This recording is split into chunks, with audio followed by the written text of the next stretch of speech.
مغفرت کسے کہتے ہیں؟ مغفرت کا کیا معنی ہوتا ہے؟ اور مغفرت کے ذریعے سے ہمارے دنیا میں ہمارے اوپر کیا اثرات مرتب ہوتے ہیں؟ مغفرت کا ایک معنی جو صحیح ہے اور ایک معنی جو غلط ہے، اور عام رائج لوگوں کے درمیان میں مغفرت کا غلط معنی رائج ہے، غلط تصور، غلط مفہوم جو اذہان میں بیٹھا ہے کہ اس کو مغفرت کہتے ہیں۔ غلط تصور لیا گیا ہے مغفرت کا۔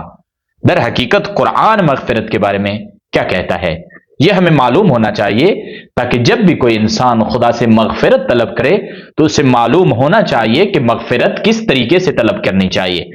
در حقیقت مغفرت ہے کیا چیز؟ مغفرت کا غلط جو مفہوم ہے، مثال کے طور پر انسان سے کوئی غلطی ہو جاتی ہے، کوئی کوتاہی ہو جاتی ہے، مثلا کسی انسان نے دوسرے کو گالی دی اور بعد میں جا کے وہ پشیمان ہو گیا، بعد میں جا کے اس کے دل نے اس کو جھنجھوڑا، اس کے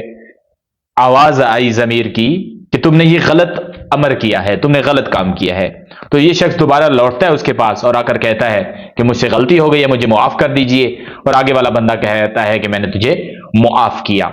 یہ ایک تصور جو ہم رکھتے ہیں کہ لوگوں کے ساتھ جو ہم نے مغفرت طلب کرنی ہے وہ یہ ہے، اور بعین ہی یہی تصور ہم نے خدا کے ساتھ بھی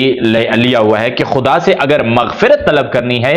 تو بعین اسی طریقے سے جیسے ہم نے لوگوں سے جا کے معافی طلب کی اور اس نے ہمیں معاف کر دیا، اور یہی ہماری مغفرت ہے۔ آیا ہماری زندگی میں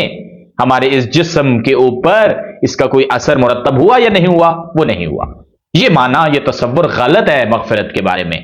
کہ ہم جس طریقے سے لوگوں سے معافی مانگتے ہیں خدا سے بھی ایسی ہی معافی مانگی جائے۔ یہ غلط تصور ہے جو ہمارے ذہن میں ہے، یعنی لوگوں سے معافی کا مطالبہ اور خدا سے معافی کا مطالبہ بالکل ایک صف میں کھڑے ہوئے ہیں، بالکل برابر ہیں، کوئی فرق نہیں ہے ہمارے نزدیک۔ یہ غلط تصور ہے مغفرت کا۔ دو طرح کے اعمال ہیں جو ہم انجام دیتے ہیں، ایک معاملات جو لوگوں کے ساتھ ہم طے کرتے ہیں، اور ایک معاملہ جو ہم خدا کے ساتھ کرتے ہیں۔ جو لوگوں کے ساتھ ہمارے معاملات ہیں، یہ جب تک یہ لوگ ہمیں معاف نہیں کریں گے ہمیں یہ معافی نہیں ملے گی، اور جو معاملہ ہمارا خدا کے ساتھ ہے وہ ہمیں خدا سے معافی طلب کرنی ہے، خدا سے مغفرت طلب کرنی ہے۔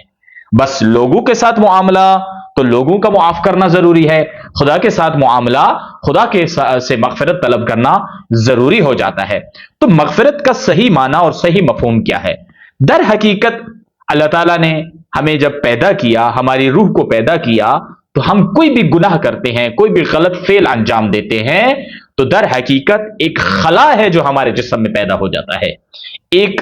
زخم جو پیدا ہو جاتا ہے، اس زخم کو بھرنا، اس خلا کو پر کرنا مغفرت کہلاتا ہے۔ میں مثال کے ذریعے واضح کرتا ہوں، جیسے انسان کو چوٹ لگتی ہے تو جسم پر زخم آ جاتا ہے، اس زخم کے آنے کے بعد اس جسم کی مرہم کرنا، اس چوٹ کی مرہم کرنا، اس کو پورا کرنا، اس کو فل کرنا، ڈاکٹر اس زخم کو بھرتا ہے، اور بھرنے سے یہ جسم مکمل اور سالم ہو جاتا ہے۔ بعین ہی اسی طریقے سے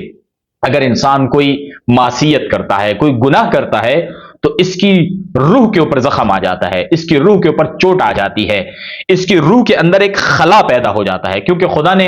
انسان کی روح کو پیدا فرمایا کہ ایک مقام و منزل و کمال تک پہنچے، لیکن گناہ کے ذریعے سے یہ کمال تک نہیں پہنچتی ہے بلکہ پستی کی جانب آ جاتی ہے۔ جب گناہ پہ گناہ انسان کرتا ہے تو روح جس مقام و مرتبے و کمال و منزل تک پہنچنی تھی وہ اس منزل تک نہیں پہنچتی بلکہ پستی کی جانب آنا شروع ہو جاتی ہے۔ تو انسان نے گناہ کیا، اس روح پر خلا پیدا ہو گیا، اس روح پر زخم آ گیا۔ یہ خلا کیسے پورا ہوگا؟ یہ زخم کیسے فل ہوگا؟ اسی زخم کو فل کرنا، اسی خلا کو پورا کرنا، یہ مغفرت کہلاتی ہے۔ صحیح معنی کیا ہوگا مغفرت کا؟ کہ اس خلا کو فل کیا جائے، اس خلا کو پورا کیا جائے، اس زخم کو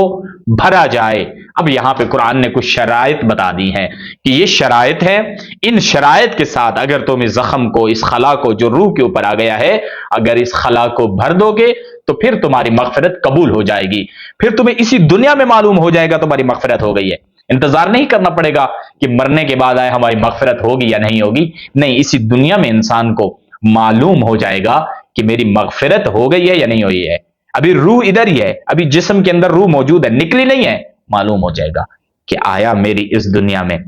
مغفرت ہوئی ہے یا نہیں ہوئی ہے۔ یہ انسان کو کیسے؟ یہ قرآن کی آیت ہمیں بتائے گی، قرآن ہمیں بتا دے گا کہ مغفرت کی جو شرائط ہیں، اگر وہ شرائط پوری ہوئی ہیں تو پھر ہم جان سکتے ہیں، پھر ہمیں پتہ چل جائے گا کہ ہماری مغفرت اسی دنیا میں ہو چکی ہے۔ سورہ طہ آیت نمبر 82 میں خداوند تعالی قرآن کریم میں فرما رہا ہے، اعوذ باللہ من الشیطان الرجیم، وَإِنِّي لَغَفَّارٌ لِمَن تَابَ وَآمَنَ وَعَمِلَ صَالِحًا ثُمَّ اهْتَدَىٰ۔ خدا فرما رہا ہے کہ میں مغفرت کرنے والا ہوں، میں بخشنے والا ہوں، میں مغفرت عطا کرنے والا ہوں۔ کس کے لیے؟ لمن تابا، پہلی شرط، مغفرت کی پہلی شرط کہ جس نے توبہ کی اس گناہ سے جو اس نے انجام دیا ہے، اس بدی سے، اس معصیت سے جو اس نے انجام دی ہے، اگر اس سے توبہ کی، یعنی توبہ یعنی اب ایسا پختہ ارادہ کر لیا کہ دوبارہ اس گناہ کی جانب رجوع نہیں کرنا، دوبارہ اس کی طرف پلٹنا نہیں ہے، دوبارہ یہ دنیا کے اندر یہ غلط فعل انجام نہیں دینا ہے، اگر اس کا ارادہ کر لیا ہے اس نے، لمن تابا، جس نے توبہ کی، وآمن، اور ایمان لے آیا، وعمل صالحا، تیسری شرط بتا دی ہے، اور اس نے عمل صالح کیا، عمل صالح کرنا، اچھے اعمال، صالح اعمال انجام دینا، یہ شرط ہے مغفرت کی۔ اور پھر چوتھی شرط بتا دی ہے، ثم اهتدیٰ، اور پھر وہ سیدھے راستے پر چلنا شروع ہو گیا۔ چار شرائط بتا دی ہیں مغفرت کی، اگر کوئی غلط فعل ہو جاتا ہے تو اس کے بعد یہ چار شرائط بتائی ہیں قرآن نے، اگر یہ چاروں شرائط موجود ہیں تو اس انسان کو معلوم ہو جائے گا میری اسی دنیا میں ہی مغفرت ہو گئی ہے۔ غلط فعل انجام دینے کے بعد پہلی چیز توبہ، دوسری چیز انسان کا ایمان لے آنا، تیسری چیز عمل صالح کرنا، اور چوتھی چیز پھر سیدھے راستے پر چل پڑنا، یہ مغفرت ہے۔ مغفرت کو اگر میں بالکل اس کا خلاصہ کر دوں اور اس کو ایک جملے میں اگر ہم سمجھنا چاہیں تو مغفرت یعنی کمال تک پہنچنا،